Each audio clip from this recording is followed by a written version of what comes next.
Dans cette vidéo, nous abordons une technique de pêche qui permettra surtout de capturer du poisson de roche.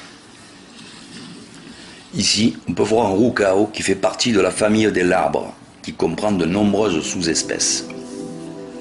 Cette technique de pêche ultra facile sera une bonne façon de mettre le pied à l'étrier lorsque l'on est débutant, puisque l'on pourra apprendre à pêcher les premiers poissons du bord sans trop de difficultés, grâce à un montage très simple et ultra facile à réaliser que nous verrons en fin de vidéo. Pour les initiés, ça pourrait être plutôt un mode de pêche complémentaire lorsque les cannes destinées aux gros poissons, comme la dorade et d'autres, resteront stoïques ou en attente de touche. Ce poisson, appelé sope en Méditerranée, trouvera toute sa place au milieu des autres poissons à soupe. Il faudra néanmoins le vider rapidement après sa capture pour ne pas voir sa chair s'altérer et prendre un mauvais goût. C'est un poisson un peu particulier. De taille plus modeste que les poissons blancs, les petits sujets de roche, même ceux qui ne possèdent pas de taille légale de capture, devront être relâchés afin de ne pas piller les ressources de la mer. Se préparer une soupe ou deux par an suffit largement, il ne faut surtout pas abuser. Il en va de notre loisir et passion à tous. Tous les appâts de mer utilisés traditionnellement feront l'affaire.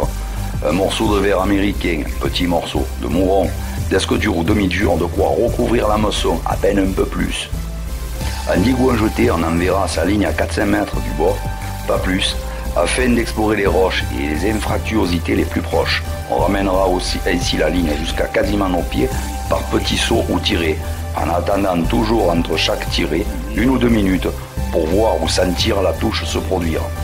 C'est cette touche que l'on appelle la pitée et que l'on descend du bout de la canne jusqu'à la main, comme une petite décharge électrique.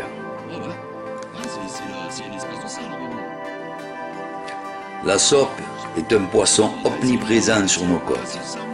Elle ne viendra cependant que compléter la soupe. Les espèces comme les labres, dont font partie les vieilles, roucao, serrans et girelles, sont encore bien plus nombreux. Les rascasses, elles aussi, feront souvent partie du panier du pêcheur de poissons à soupe. Mais attention à la saisir très délicatement, ou ces épines urticantes pourront causer quelques douleurs très désagréables. Dans tous les cas, il faut bien vérifier votre appât ouvert afin qu'il reste toujours pêchant, c'est-à-dire qu'il en reste suffisamment et qu'il continue à correctement recouvrir l'hameçon. Si tel n'était pas le cas, veillez à changer votre appât, car les poissons ne sont pas bêtes et verront que quelque chose cloche.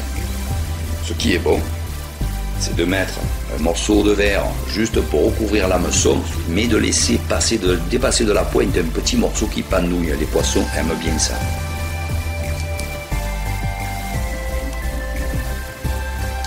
Ici, on peut voir un poisson que l'on appelle dans le Midi la barbarelle.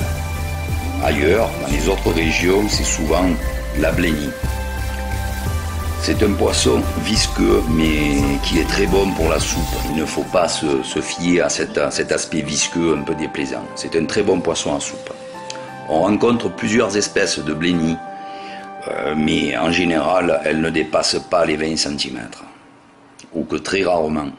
Voilà, c'est une prise qui viendra fréquemment avec les girelles et autres roucao, remplir le panier pour la soupe. Persiste. Passons au montage.